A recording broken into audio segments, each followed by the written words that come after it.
If you ever feel like you are very overwhelmed and like nothing gets done, then I hear you. I've been there and I found a system that really helps me structure my week, but make it flexible.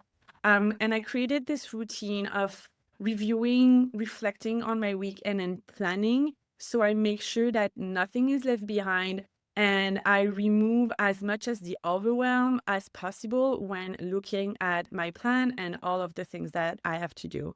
And in this video, I'm going to share with you the exact structure that I follow every week on Sunday night when I do my power hour to make sure that I plan my week in an intentional way.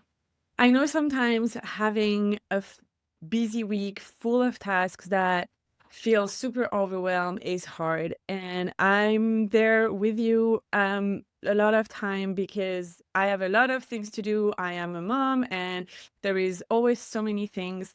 And it feels very overwhelming to have to do it all.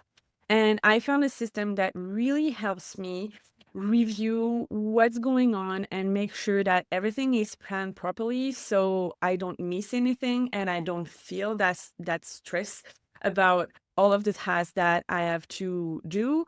And I created this routine for myself that really helps me stay on track and create the momentum and the motivation that I need to make my weeks very efficient. So by having a routine that really helps you plan for your week, you prevent this overwhelm.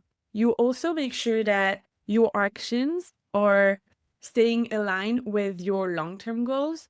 So by creating a routine where you reflect on what happened in the last week and then plan for the upcoming week, you are really making sure that you are still on track.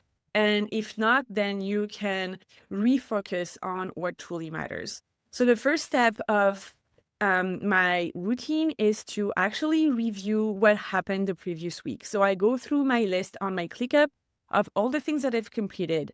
And this really helps me rate my week in a very specific way because our human brain, as beautiful as it is, has a negative bias. And so if you don't have a list of all the things that you've done, then it's going to be harder to rate yourself a higher number.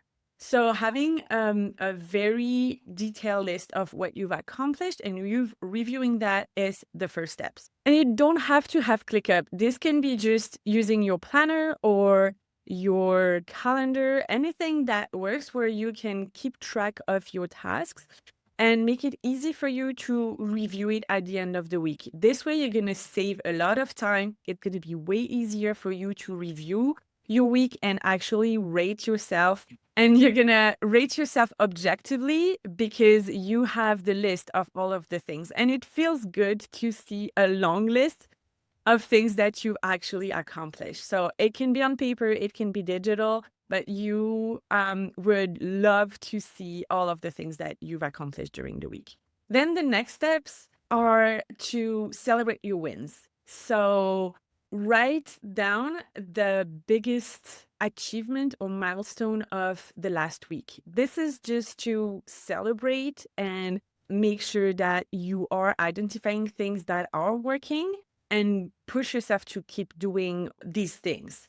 Then we also want to identify challenges. So write down your biggest challenge, obstacle of the week, and maybe think about how did you overcome it.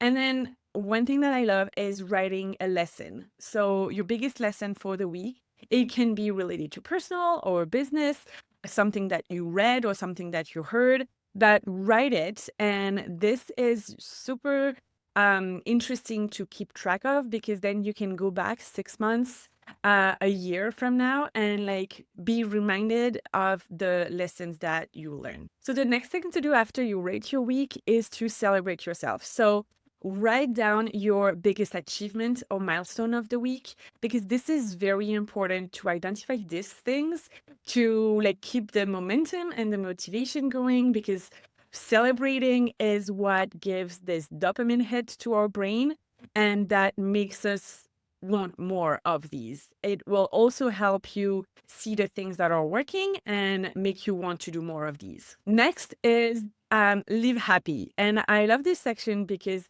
it contains gratitude and then setting intention of things that you want to do just for yourself. Because as the celebrate yourself part, this is very important to really stay grounded and stay motivated, and our life not just be about work or business.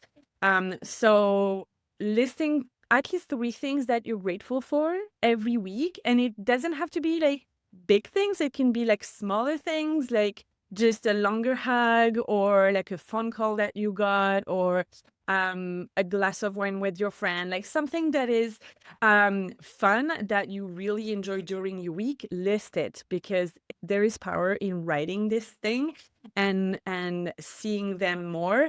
Um, and writing them down every week will make you see them more during your week. And then set an intention of something that you want to do just for yourself this week. Not business related, not for your partner, not for your kids, just for yourself. Is it a walk? Is it a manicure? Is it going for a coffee? Like something that is just for you, that you intentionally planned for. And when you're doing it, you can tell yourself, this is my thing, this is my choice, this is the things that I want to do for myself this week, and I'm doing it, I'm honoring it, and I'm having fun just for me. Then we get into the planning, and the first thing is identifying things that are hard to do. So this section, I call it doing what's hard. And it's one of my favorite because it really helps get curious about the things that are not working.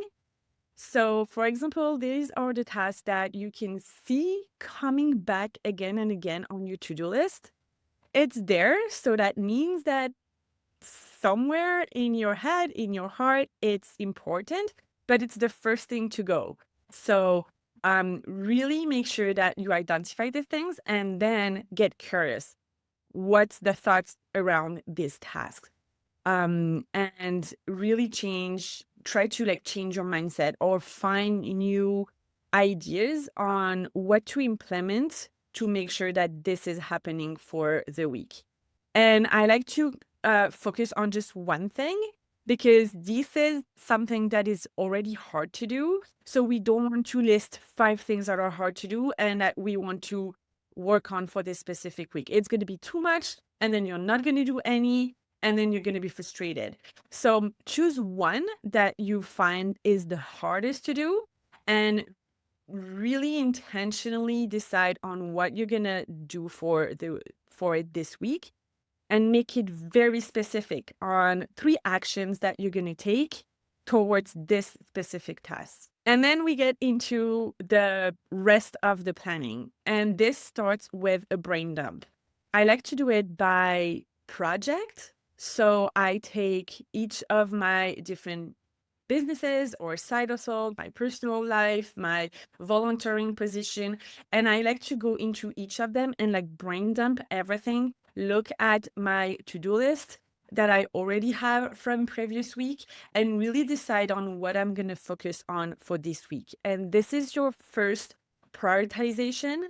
It's just deciding out of my entire to-do list, what am I focusing for the next 5 or 7 days, depending on if you're working on the weekends or not. This is the first step to shrink down your to-do list into something that is not as overwhelming and that is more manageable for your brain to look at, and not feeling like it's too much and you'll never get to it. So you do that for every big project, and then you create your to-do list for this week.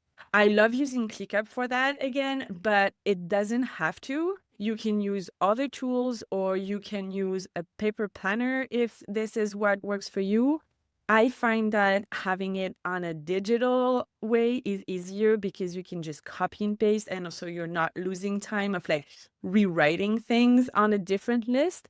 But having a list that is intentionally just for the upcoming week and not your entire to-do list is really, really helpful to prevent this overwhelm and stress and decision fatigue as well, of like deciding what to work on when you're looking at a huge to-do list. And once you've done that, it's time to time block. And if you need your best hack for time blocking, there is another video on the channel that you can go through. where I share the top 3 hacks for time blocking, and I'm sure this is gonna help you.